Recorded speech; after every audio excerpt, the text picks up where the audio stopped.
I'm coming to you today from the shared territories of the Musqueam, Squamish, and Tsleil-Waututh nations. Um, Happy to see people joining. Just want to start the day in a good way with Alan doing an introduction. Alan, we're fortunate to be joined today by Allan Claxton. He's got a lot of experience dealing with infrastructure projects while he served his community of Sayout as chief for 20 years and as counselor for an additional 10 years. Allan also served on the Chiefs Health Committee nationally and regionally, and he's currently serving with us at the First Nation Infrastructure Institute as the Development Board Chair. So, welcome, Allan. Thank you, Jason, for the kind words. I'd like to start off by acknowledging the territory of where I am, the Saanich Nation. We're the Sayout First Nation. We're one of the 5 Saanich bands, 20 kilometers south of Victoria. I'd also like to acknowledge the Squamish Nation, the powerful Squamish Nation. And I say that because my mother is from there, and women have always been the strength of our communities, and I will always appreciate that. I also like to acknowledge the territories from everybody that's on this webinar today, and we look forward to hearing from you and having our presentation on Shovel Ready today. But before we get into that, I'd like to just say a quick prayer. I'm grateful for everyone that's committed time for this important presentation today. I'd like to pray for the families and communities right across the country, especially the ones that are involved in the presentation today.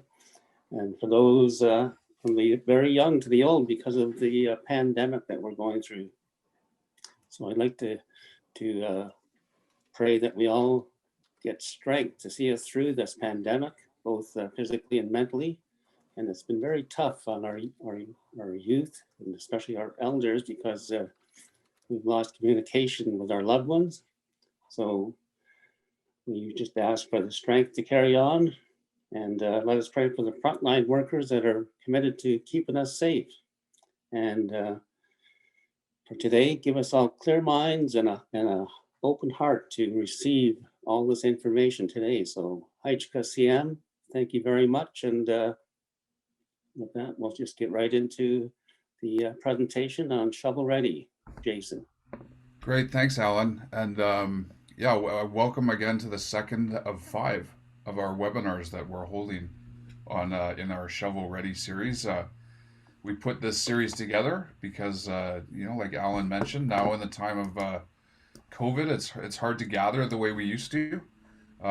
Unfortunately, we can't get around to travel and see your beautiful territories, but we can get together with Zoom. Well, some of us can that have internet connectivity, and that's really, again, why I think we're here is because even though we have COVID, the challenges that we have with infrastructure, they haven't gone away, and we know that, and it's really made even more clear with because of the pandemic what the infrastructure gap is. Um, yeah, looking forward to the discussion about Shovel Ready. We're being joined by 2 members of the First Nation Infrastructure Institute Development Board. In addition to Alan, Dana Francis comes from Tobique in Atlantic Canada, New Brunswick, and Keith Matthew, who comes to us from Simcoe First Nation in British Columbia. So really happy to have all 3 members of the development board to share their experience today. And we're going to get to that. Just before we do get to that, I thought it might be helpful just to have a bit of a recap from last week's webinar. So I'm just going to share screen here.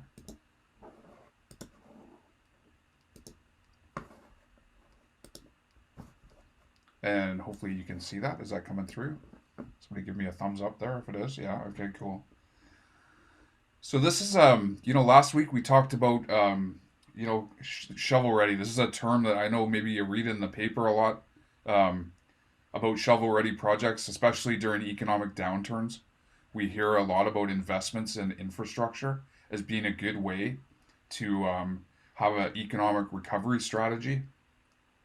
And so, the question is, what does shovel ready really mean? Like, it's often referred to, but I don't often see it a definition of what it means. And so, from our perspective at the First Nation Infrastructure Institute, we've been doing some thinking about what it means to get a project ready, what it means to have the due diligence complete. And so, what we think about when we think shovel ready is really having a fully developed business case. And that's what we talked about a little bit last week. I see some of you have returned from last week, which is a good sign. The business case is really that one stop shop where you can read about the project and find out the important information you need to know, which includes a number of components: the strategic case, the economic case, the commercial part, which is really reaching outside your organization to work with a project firm that are going to help you build and deliver your project, the financial case, and the management case. And we covered these slides last week, and they are available on the Finney webpage for download. We thought it might be useful just to do a quick recap and then actually build a little bit on what we talked about last week for how the business case fits within the overall project life cycle. And so, again, by way of recap, the strategic case here is really about the why are you doing the project, and we imagine that this part of the business case could tie into some work that you may have done in your community, like for example, with respect to a comprehensive community plan. Maybe your community's thought about a land use plan. Um, Maybe you have thought about a financial plan. So that those planning documents are really important. I know questions come up. Well, geez, what if we haven't done that? Do we have to wait until we do a comprehensive community plan to do an infrastructure project? That could take a while. I think the answer to that question is no, you don't have to wait. That you could still develop a strategic case. The important part about it, in my mind anyway, is that there's real good local participation and local involvement, and there's a solid understanding of what the community's priorities are, and those plans that we mentioned are an opportunity to reflect on maybe previous work that had been done. But that doesn't mean you have to have those before you can start a project. They're just really helpful. Um, in terms of the economic case, I think this is an area that probably a lot of people have familiarity with, which is about the feasibility study. Um, you've probably heard of feasibility studies being done. In fact, you may have seen a number of them in your band office. Sometimes you get to the feasibility study part, and then the project maybe doesn't proceed past there, and you may have a number of feasibility studies that have been developed but haven't proceeded. This is a common challenge that we hear with some communities. But again, the real important part of it is understanding the community objectives of having community participation and thinking through that the technology options. The commercial case is really about again, understanding the approach you're going to take to select a company to work with or a firm to work with. If you don't have the expertise to fully develop the project within your administration, it may mean that you need to reach outside your organization to find some people with the expertise to work with so they can help deliver your project. And that commercial case, it provides some ideas about how you're going to reach out and find that company, and you think about the bidding process. And I know Dana has a ton of experience in this regard. Maybe he's going to reflect on that a little bit more. Like, how do you evaluate bids when they come in? These are important questions to think about. The financial case is another important part, and we really strongly believe that we need to think about the entire life cycle of the project. So that means not just the construction costs. That means also the operating costs and the maintenance costs and the full life cycle costs of the project. And so the cost is one side, and then we also need to think about the revenue side. How are we going to find the revenues to match up to meet those costs? And then the tricky bit, which seems to happen a lot, is matching the timing of when the money comes in to when the money has to go out.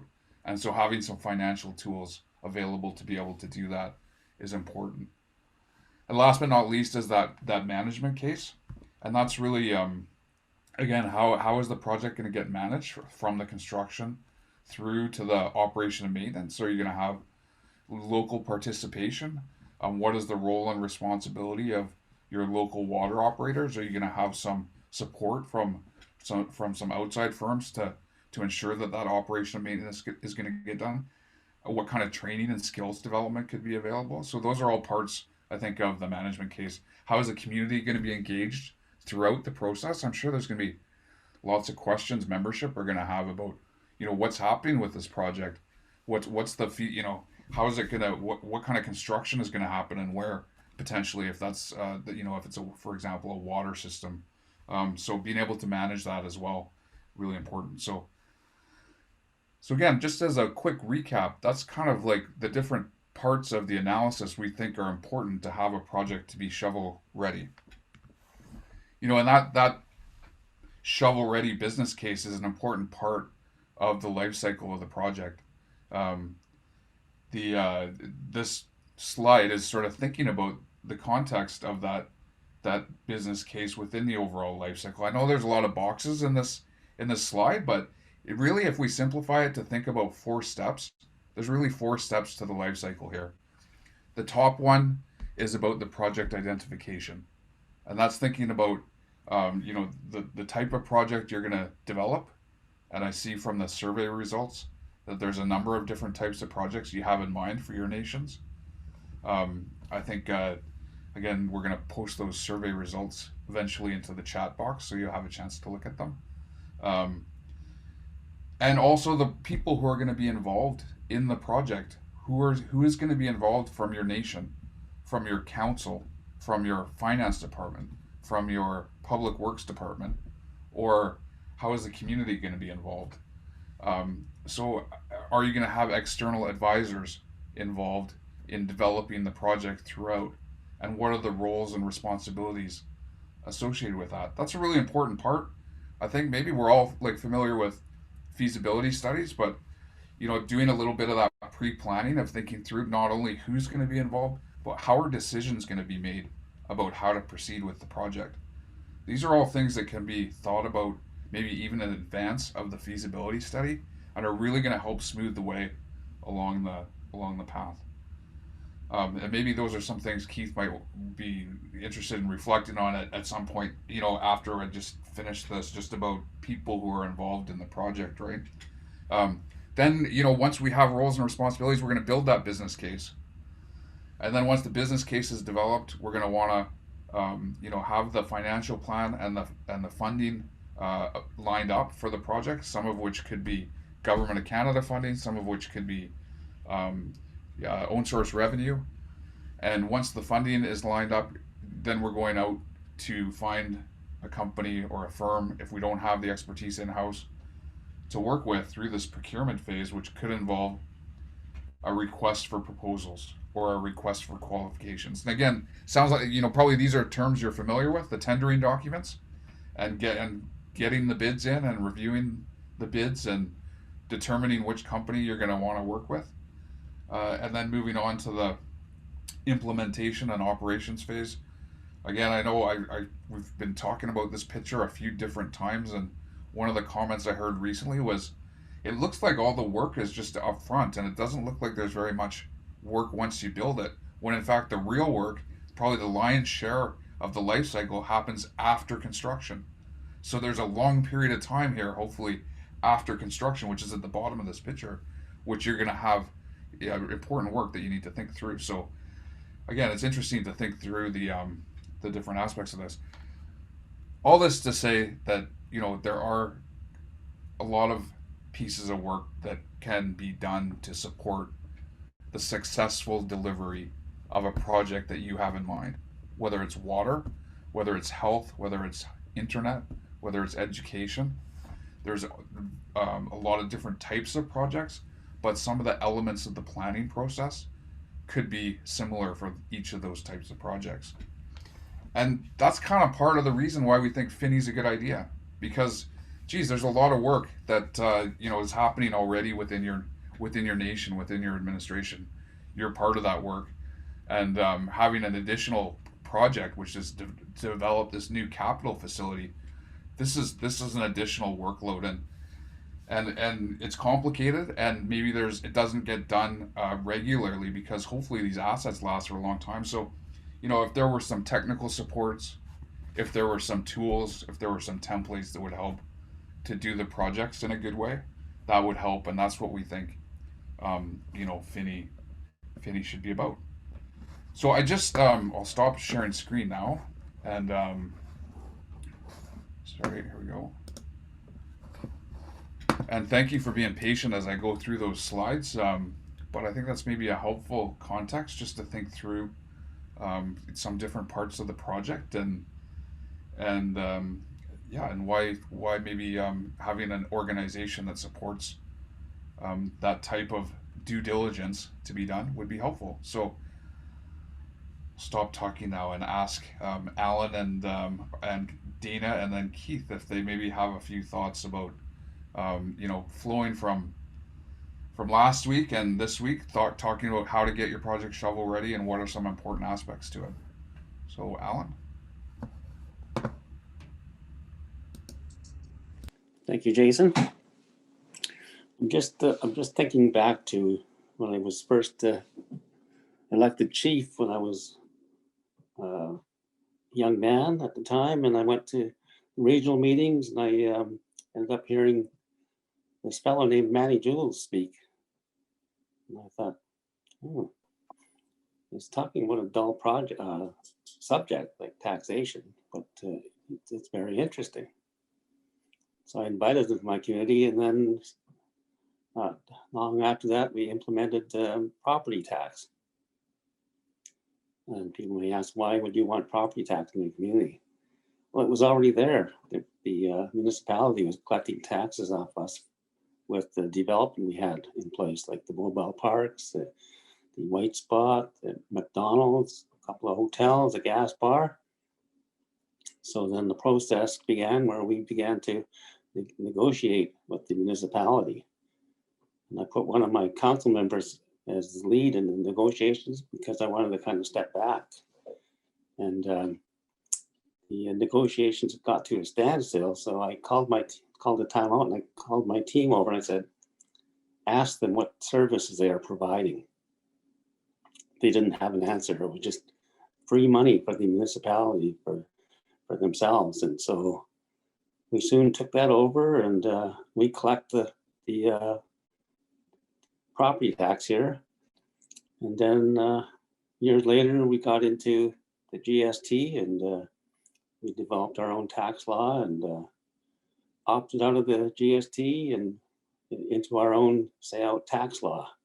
So we collect 1.4 million in that. So that's the institutions that I'm talking about that helped us through this process to create own source revenues that we can use for whatever our needs are. And when we're talking about Finney now, that would become another institution that could be very helpful to all First Nations that want to opt in or opt out, whatever they feel are needs of their community. So we all have, whether we're a big community or a small community, we all have infrastructure needs. We need safe drinking water. It's essential. A lot of communities in Canada don't have that. We need safe roads that are going to last a long time and be there for our people. Like I said last week, because we used to have dirt roads. Now we have paved roads, and it's much nicer and easier on your vehicles. We need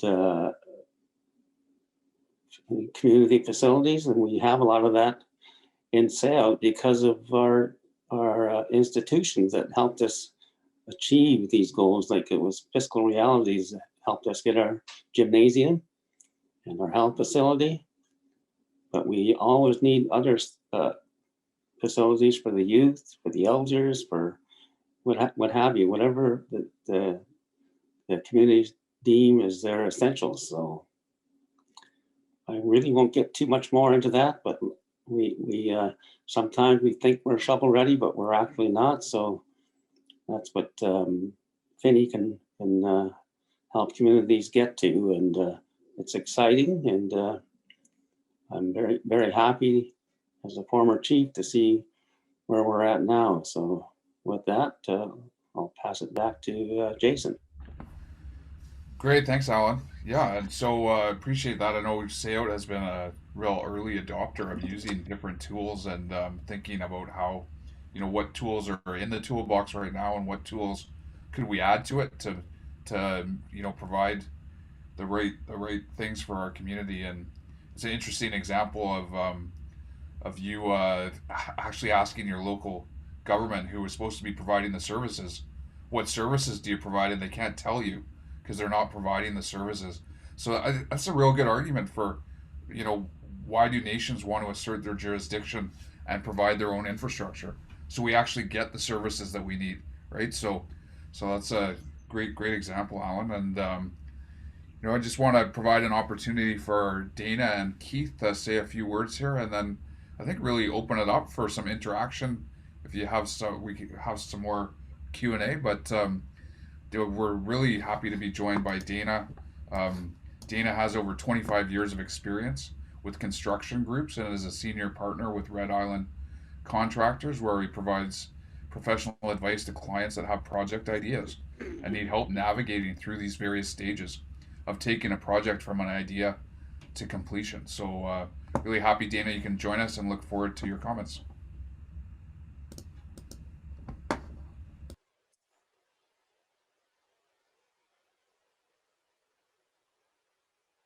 He's on mute.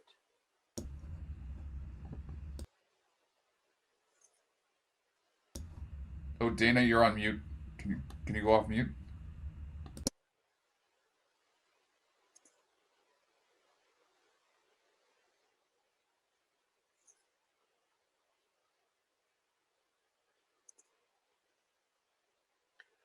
I can jump in. Oh, there he is. Yeah.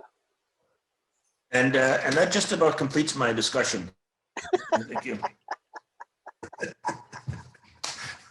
Any questions? Thank you, Jason. What I'm going to contribute to the discussion today is just around my experience and reflected back on what we're talking about. Let's talk, business case, getting a project shovel ready.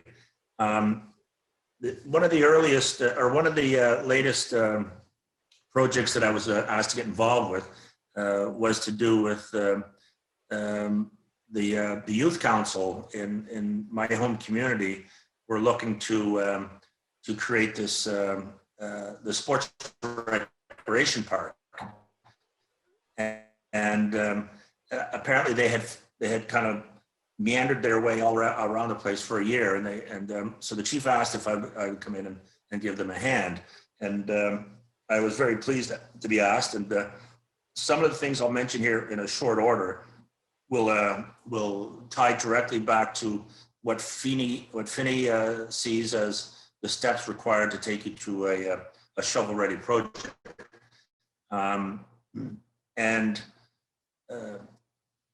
When we say shovel-ready, for people that have been in the industry for a while, if you're off reserve, it's at that point where you have your tender documents complete and ready to tender.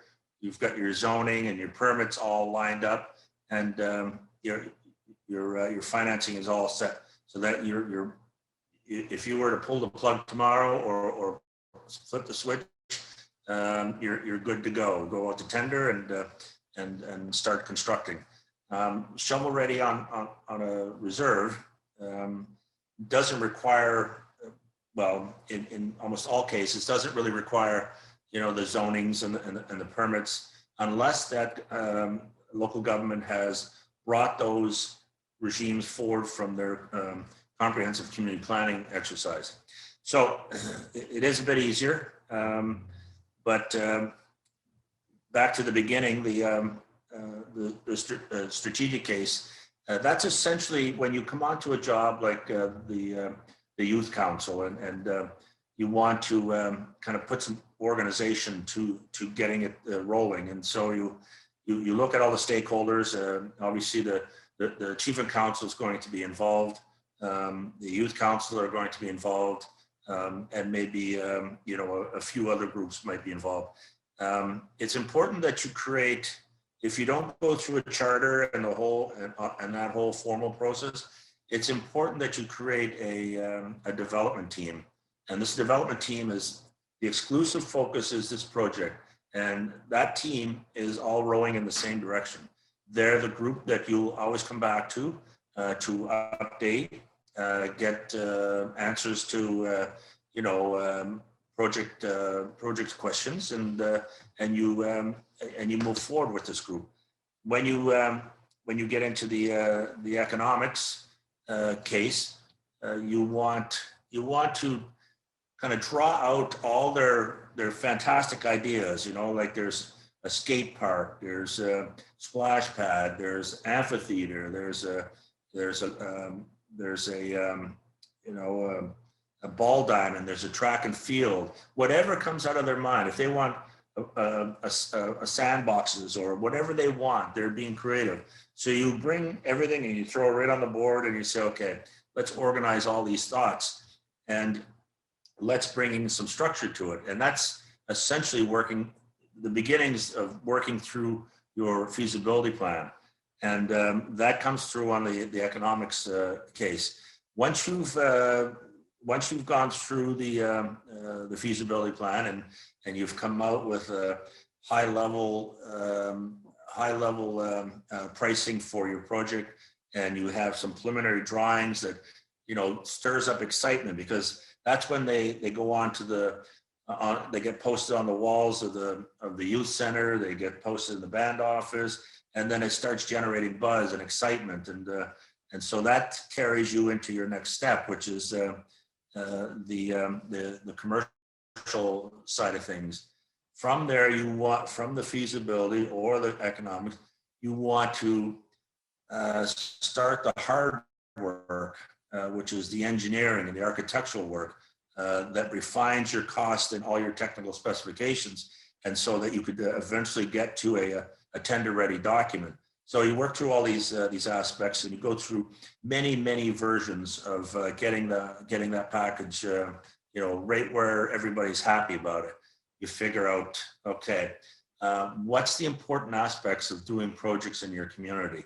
And one of them might be that we want to capture as much economic development through this process as we can. So you sit with the development board or group, and you develop a tendering package, which might be, we give highest points to best value for dollar, which might mean 30% of your scoring system for tender for contractors might be, will you subcontract to Aboriginal contractors? Will you have 30% employment on there from local or outside your tier 1 levels of First Nations? It might be the outside First Nations, and there might be other tribes. So you have a magic wand that you can create a document.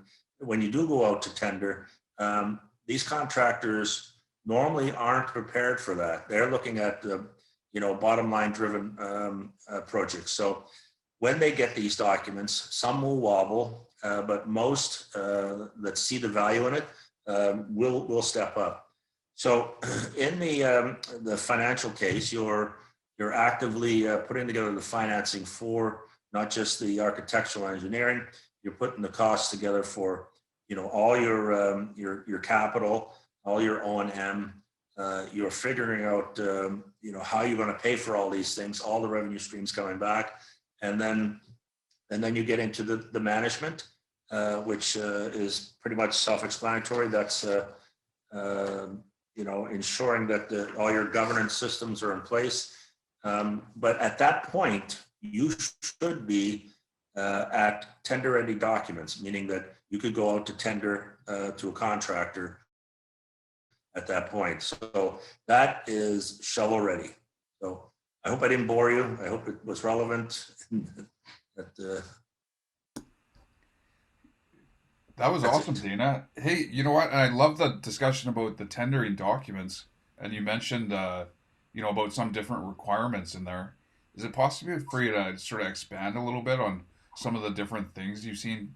Like sometimes they hear like, oh, you gotta, the lowest cost has got to be the way to go. But you mentioned local participation. Like, what about, the quality of the infrastructure? Like, how these are a little bit more difficult things to measure. Like, are there other ways to measure the bids that come in or that you've seen? Oh, absolutely. I mean, you have all the standard boilerplate qualification requirements. You have contractors that have done similar size and complexity of a project. They have demonstrated testimonials from other projects. They have an illustrated executive or their senior management that's going to work on the project. They have pricing is obviously an indicator of how you're going to qualify them. And, you're going to look at other projects that they've done. Yeah, I mean, it's wide open. The thing is, at the end of the day, it's what your community wants. If your community doesn't want anything to do with employment because maybe they have full employment already, or maybe their employment and training office isn't set up to get them their, entry level trades training, or there are, maybe all their tradespeople are occupied in different unions. There's a number of things. Years and years ago, I used to go out ahead of these big mega jobs when I worked for a large firm, and we would go into the halls and we would negotiate with them, what's your inventory of, journeyman carpenters with dam building experience, and then you would deplete all those halls so you can forecast, your labor forecast and where you're going to pull your labor from, right? But you can only commit to what your community can provide, right? But more and more are moving out that way because we've been stymied so long with Indian Affairs. I guess they're called ISK now, with projects that come out of capital that, it's all or nothing through their public works department. And, you basically end up with crap at the end of the day, and all the money's going out of the community, and, except for some sign holders or folks like that. And so there's an opportunity as we grow, and Finney is a vehicle for that because it brings together all these different types of revenue for projects that give the control back to the First Nation. Oh, thanks, Dana. That's great. I know, thinking about job opportunities, employment opportunities, all the various opportunities associated with infrastructure. We hear that often in these economic downturns, there are investments made, and so if we see in the future there's going to be investments made into infrastructure, getting projects that are shovel ready so that they can be available for funding seems like a really important idea. And we know First Nations are just, like other communities in Canada that are affected by this economic downturn, and we want to be able to participate in an economic recovery coming out of it, which again I think speaks to, why thinking about the work required to get projects ready is important. Why getting projects planned and some due diligence prepared is important, so that then we can participate in that recovery. So, yeah, I just want to thank you, Dana, and I know we'll get a chance to ask you some more questions and maybe turn to Keith and see if you'd like to make a few comments about things you've heard so far. Thank you, Jason. It's really an honor to be a part of the discussion today, and I want to thank our chair for starting us out in a good way. And as Indigenous people, we need to pay our respects to all the communities out there. So, thank you for that, Al. As a former chief, elected leader for my community, I was on council for 10 years, and I helped negotiate a whole bunch of projects. And one thing that I didn't do during my term in office, I was on council for 10 years, was our road improvements. They started back in the 90s, and they just recently concluded. So almost 30 years of discussions between ourselves and the various levels of governments, and in particular, the federal and provincial governments. And I was, it was frustrating. And we didn't have an organization like Finney, much less engineers or people who had experience in project management or any of those things. I know you can buy those things, but we didn't have the resources to do that. So, I look at all of our communities, especially those in a rural situation like ours. And I know that we're all in a similar situation where we have that limited capacity to help ourselves get out of that welfare trap. And the other thing that during my term in office, we made a really small investment, $187,000 to pay for our last mile connection here in British Columbia. There was various levels of government that helped us get our last mile connection so we could actually start using high-speed internet.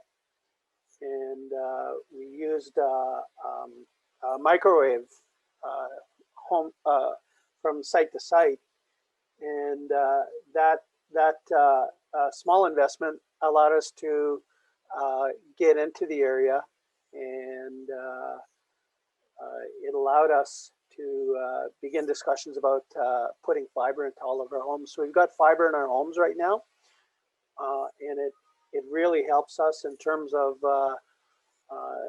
participating in today's Zoom call and doing business from home, like a lot of us are doing. So just wanted to use a couple of examples that it would have been nice to have Finney to help my community, especially on the road issue.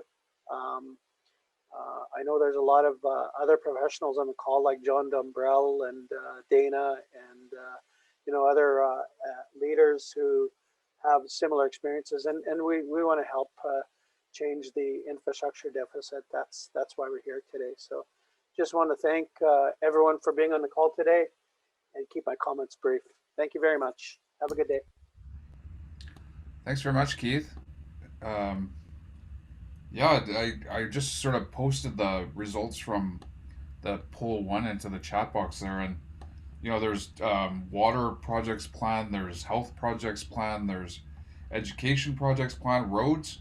Actually, that's was the winner of the poll, the most number of projects. So that consistent with you, Keith, your discussion there, and multi-purpose facility as well. Just curious. I know before we open it up for questions and answers, we did have another poll question that we wanted to pop up.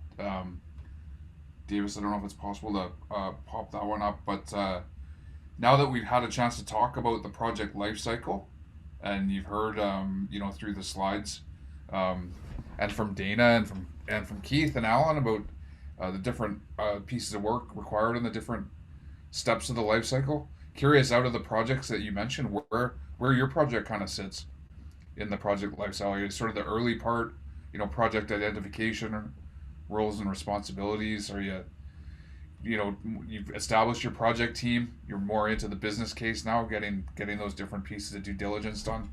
Have you finished your business case, you're moving into procurement, or are you actually you're into construction?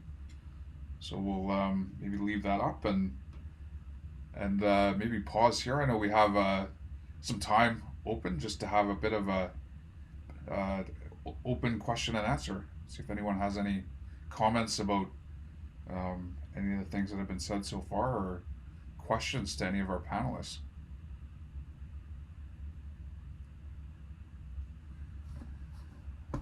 Maybe while we're I see people are engaging with the poll, but I have a question, and maybe I'll ask to Dana first, and then to Keith. Like, these projects don't take a month. Like, they take a little while, right? So you're going to put together a project team for this project. There could be changes like over that time, right? Like, maybe there's a council election, maybe there's someone leaves their job and goes somewhere else, maybe there's, I don't know, maybe one of your advisors leaves the firm, who's a trusted advisor, and he goes to somewhere else.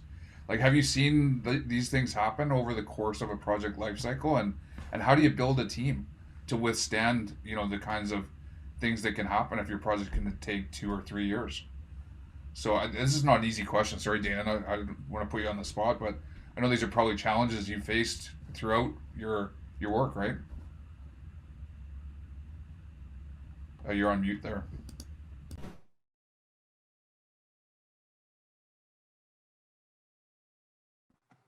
And that concludes my response. Thank you.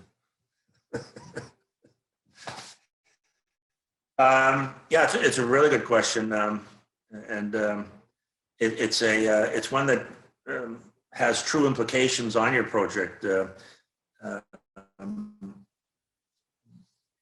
But often I'll look for sponsors like champions, from the group. Whether or not the chief and the council members that sit on the development board,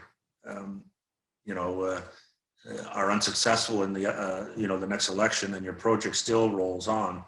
I would generally pick a champion, from the proponents, from the youth group that is respected and is trusted by everybody, namely the elected officials, so that we can, if we do see a problem like that, and it does happen, where we have a discontinuation of some of the members, the project still, the process can still move on, but it's delayed, because we certainly want to have, the elected officials as part of the board, but it doesn't kill the project generally.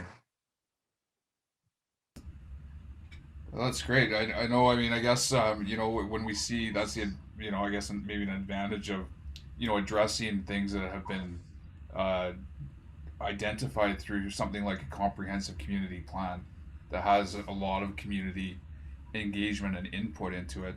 If the project is aligned with the priorities and the objectives that are established by the community, whether or not it's a one person on the technical team or even the project champion, if those people have to change for whatever reason, you're really still responding to the community objectives. That's the key, right? But maybe I'll just pass it over to That's a good point. to Keith and see if you have comments you'd like to make.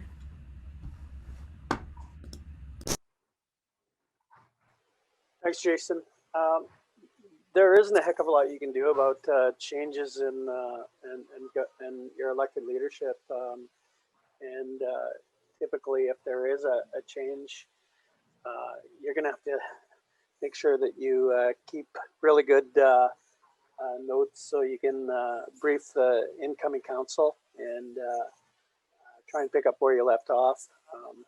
And it's typical especially for those Indian Act bands who only operate on a 2-year election cycle.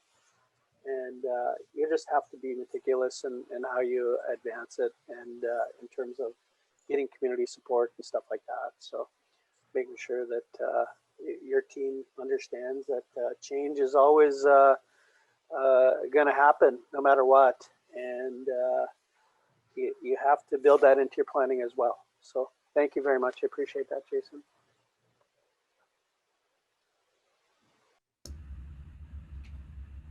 Alan, did you want to add anything in that regard, just in terms of your project team? How do you build a good project team? What are the characteristics of a good project team? You need people from different parts of the administration. Who have you seen participate that's been helpful?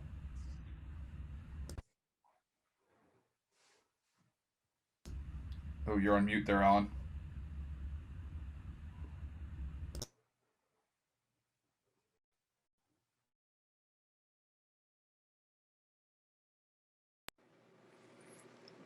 Sorry. We always had our band manager and our finance person were pretty key, and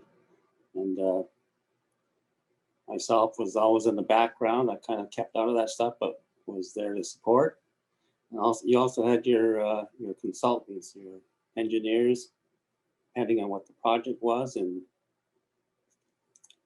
we all had a solid team that, well, I was under the old Indian Act, so I won 10 consecutive 2-year terms. And I was fortunate enough that my same council also got reelected with me. So we had a pretty solid team for 20 years.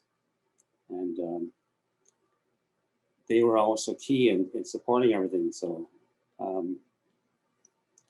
plus the consultants that were there were there pretty much for the 20 years as well. So we had a lot of trust and a lot of teamwork. Yeah, good relationships among teammates, really important. I love the way Dana described it too earlier. Was putting together, whether you call it a project team, a development team, thinking about the different people who might be affected or have an interest. I wonder if Davis are going to go a little bit off, not too far off script, but might be helpful to just talk about this document that we have called a project charter. And this is just a bit of a table of contents for some things that you might think about if you were trying to develop a project team and develop some consensus around, what the project team's goal was. Or development. I know Dana called it development team, but again, I think these are ideas as these are tools. You need to adapt any tool to your specific circumstance in any event. But you might start with some sort of agreement about what the purpose of getting a team together is. You're establishing a relationship. You're identifying roles and responsibilities. Provide a bit of an outline of the project that you're talking about. Um, and maybe there's additional parties that you're going to be working with along the way that you might want to identify. By the way, this is a document we'll put up on the webpage after as well, or we can email out to you, so don't feel panicked that you have to copy things down or anything like that. But and I think the other thing in terms of purpose is people's expectations around communication. Just establishing those lines of communication can be helpful. You might have a section on definitions.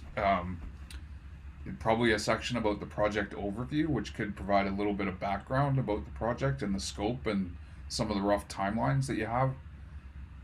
Certainly some principles to guide the relationship, like you're all going to be working together in a mutually respectful manner, and you want to promote delivery of community benefits and knowledge transfer, accountability and transparency, and a cooperative relationship.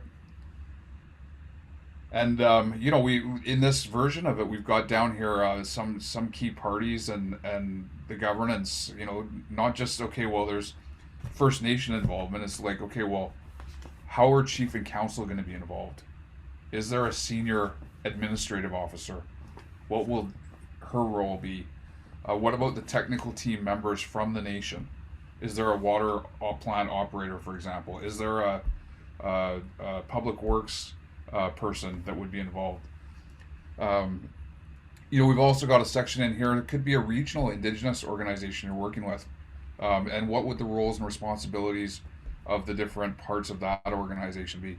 And this gets important, I think, because when we think about decision making, right, of going through the process, and are there certain points you want to check in with chief and council and get a mandate to proceed?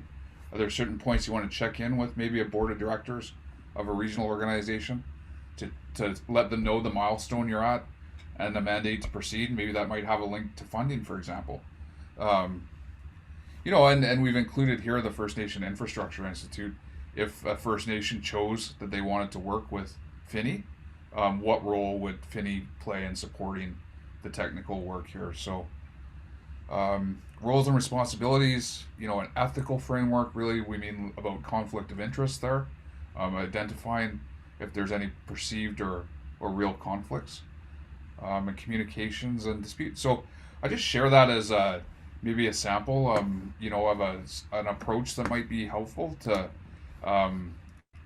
think about setting up a team, developing an understanding about what a team might be. So I'll pause there again and see people have been participating in the poll. Let's see if there's any other questions. or comments.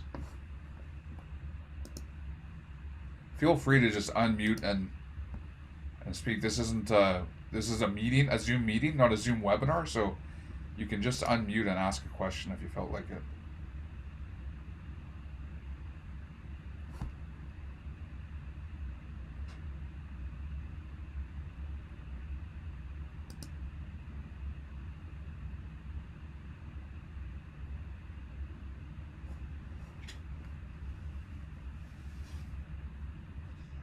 Jason, I just noticed that we have in one of our guests, we probably should keep him on permanent mute, that Beaver Paul guy there.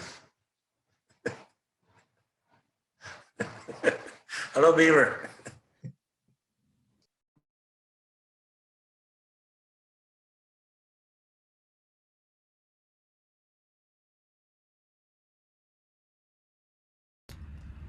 Okay, well, people are shy today a little bit, I guess. But again, really happy that you could all join us. I see Lisa's back from last week, which is awesome. Welcome, Lisa. Glad you made it back, and welcome, Beata. Glad you could make it. See some friendly, and Dana's obviously. Oh, Beaver's got his mute off. Yeah, there we go. Yeah, there. Yeah, I just joined you. I'm sorry I was late, eh? This is really, it's a really interesting topic and really timely, right? As we get ready to receive some investments from the Crown, and great to listen in on you guys. And yes, you should mute me because I will talk forever. Anyways, I'll let you guys continue on. And I wanted to check what you were up to, Jason. Hi, everybody. Beata Swiss from National Bank Financial. And I was late. Sorry. No, welcome both, and yeah, we've just been. I know you had maybe joined a little bit later, so we've just been talking about the due diligence, that can be done to help get projects shovel ready, and had a good discussion about some of the areas maybe that people are pretty familiar with, like feasibility studies, and tender documents, but talking a little bit more around, what's the work required to get to those types of things? What work do you need to do in advance to pull your project team together so that you can start the work on a feasibility study? What's the kind of work that you need to get done, in terms of a business case to be able to inform the development of tender documents, and of course, we know there's a big infrastructure gap with First Nations. We know it's there more than ever, as we think it's more visible than ever during the pandemic when we're all trying to get on Zoom calls like this. And we think an organization that could support some of this work and some of this due diligence would be pretty helpful, because we know we had a lot of First Nations. You're going flat out on the work that you already have. Like Lisa, I know, was talking about a Head Start program last week, and you're probably working flat out on projects like your day job, let alone thinking about a capital project on top of that, right? Did you want to add something? Jason, I was wondering if you could share if the speakers would be okay with this, Dana and Keith and Al's information and emails, just in case we had some questions, because right now I'm working as the acting program manager. Hopefully there will be someone in that place and I can go back to my other role, but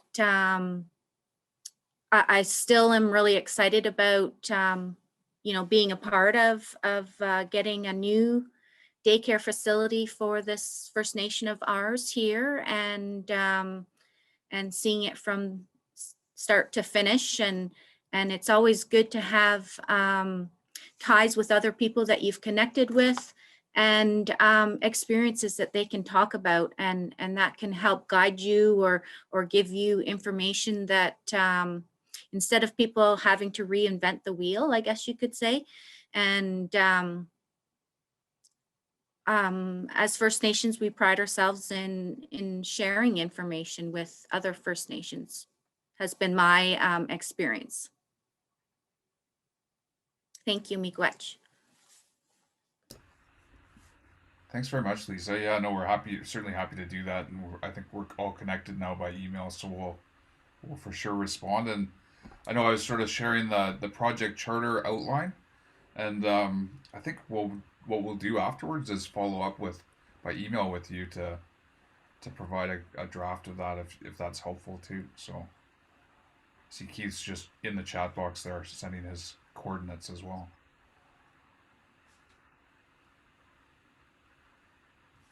Is there any other? I'd be curious to hear about your projects. I know Lisa mentioned the Head Start project that she's talking about, a daycare project.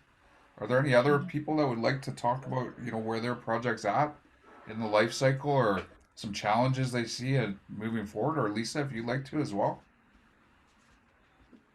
Well, we're just in the starting process, I guess you could say. We've got plans, but that were made like 20 years ago when I first came to work on this First Nation as a teacher. And then I moved into the resource position and then this position. So I'm very familiar with this First Nation, Kettle and Stony Point.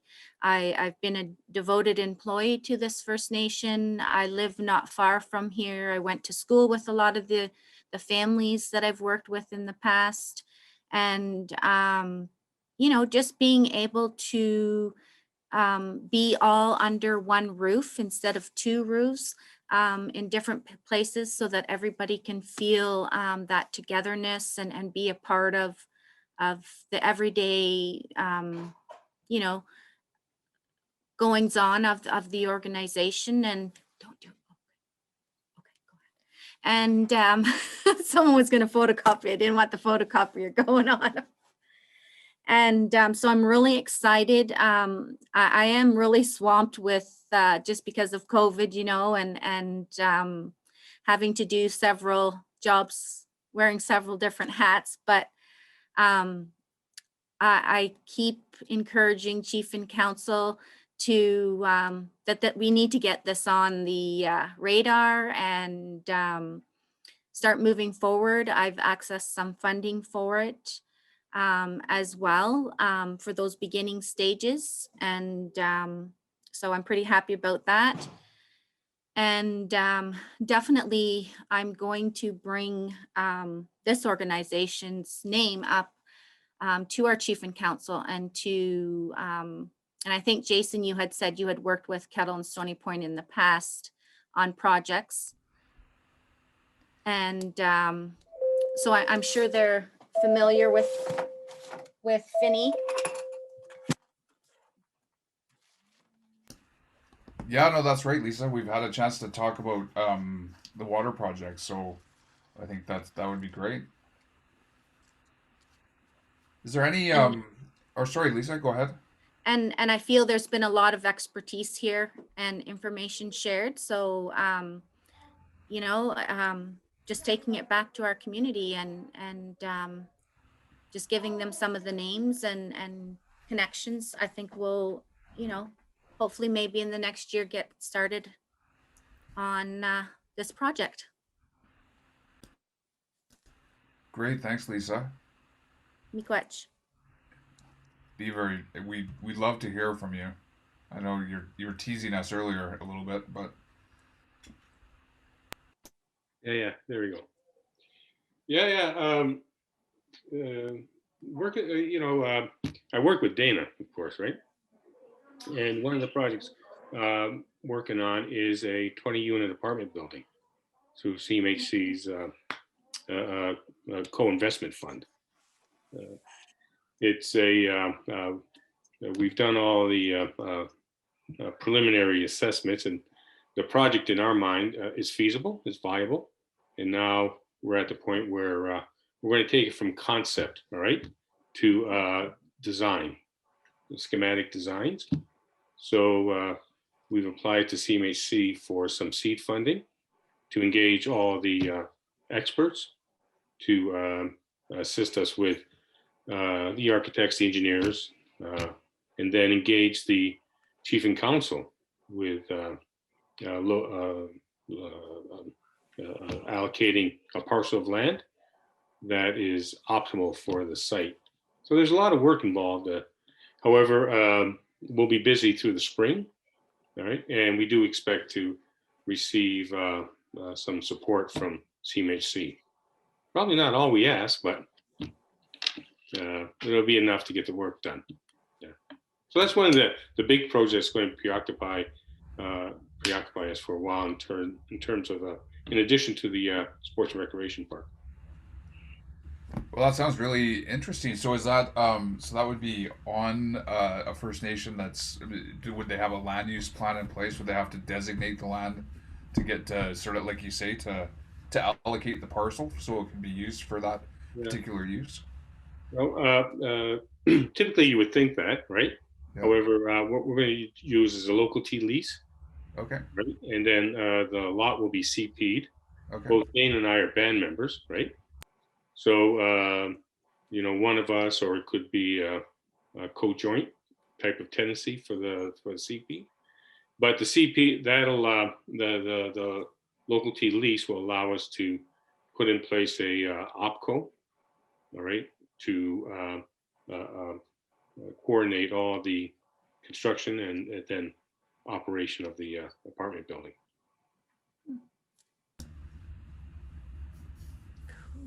That must make perfect sense. Yeah, no, it sounds like it. And I know housing is a big priority for many communities. Yeah. You know, we hear that a lot, and so you know the nature of infrastructure to be able to support the type of housing. That's important to be able to get the infrastructure to service the lots, right?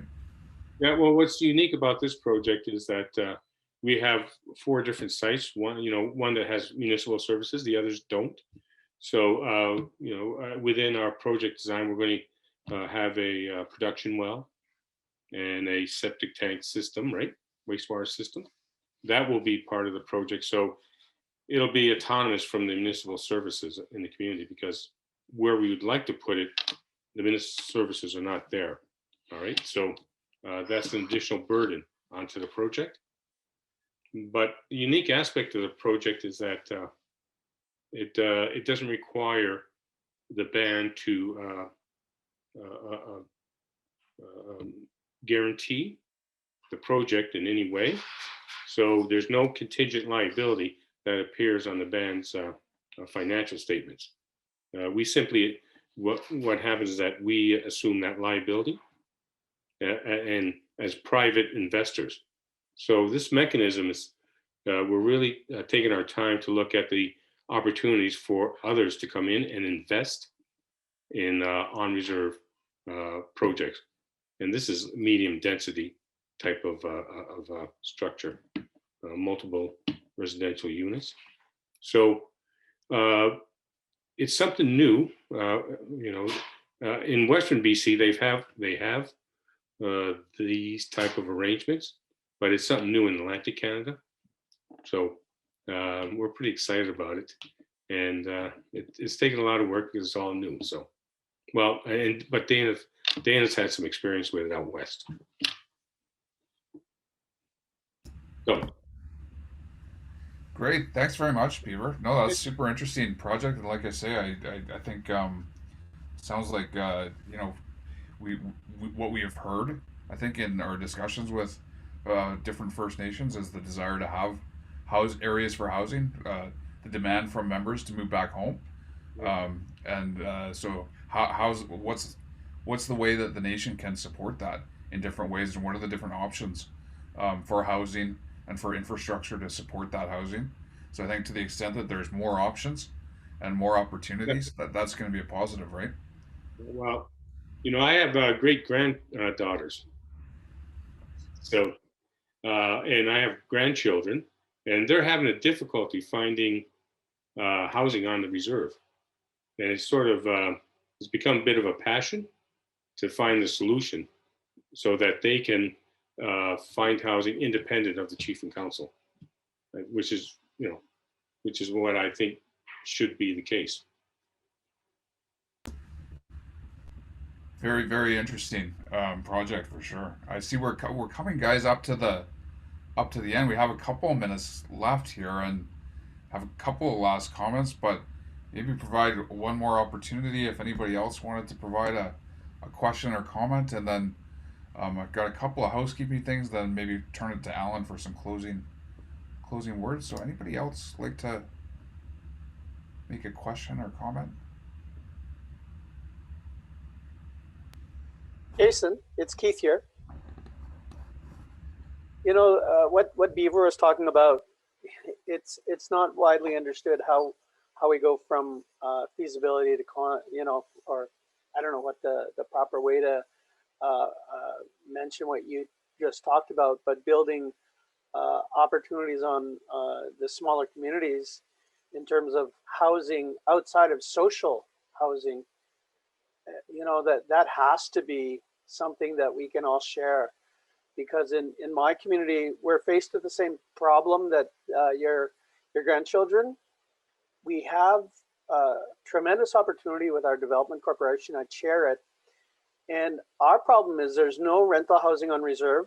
Our social housing programs are jammed up because of, you know, former problems with people paying their rents, and, you know, and we've gotten beyond that problem as a community.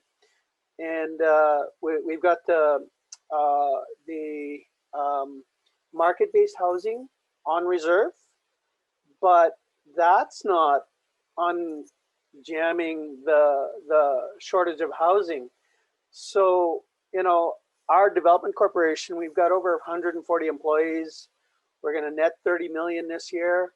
You know, we need either rentals, a combination of rentals, or apartment buildings on my reservation, and either for rent or for buying.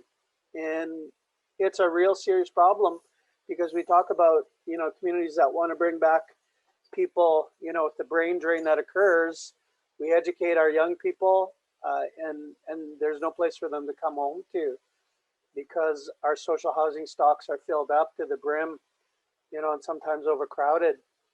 And, you know, we need to take a look at our infrastructure in terms of water and sewer and all those types of things, and just do a real analysis around a land management program that allow us to do the things that we need to do to get us beyond these housing shortages and beyond social housing.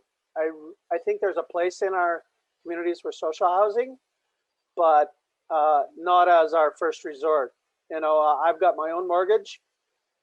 It was really, really hard to get, really, really hard to get on my reserve, because I was outside of that market-based housing program, and I only got it because I had a really good relationship with my bank, and it's virtually impossible to get, you know. And there's some real structural problems with Indian Act that we need to overcome here.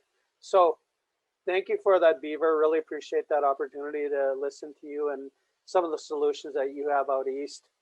I know that you say that we've got the opportunities out here in the west, but for smaller communities, lack of capacity is a huge, huge problem. So thank you very much. Really appreciate that, Jason. Thank you for allowing me to make those comments.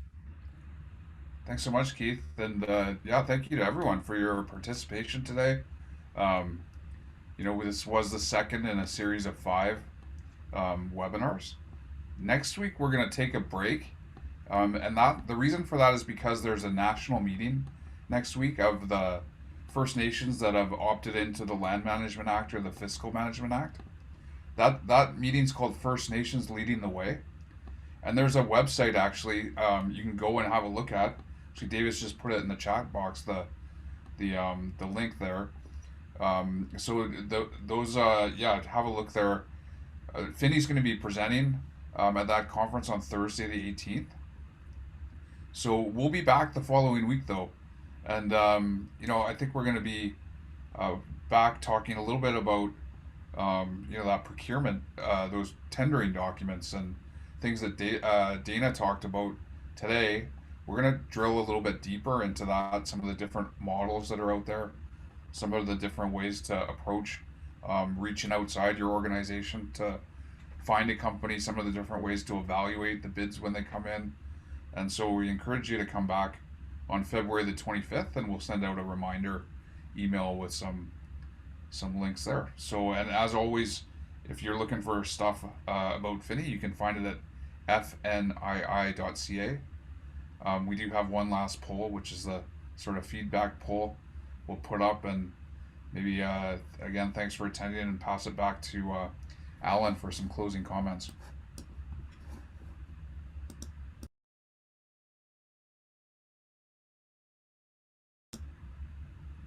Oh, you're on mute, Mr. Chair. Sorry. My wife told me to make sure I was on mute because I'm almost clearing my throat, and she said, "You're loud."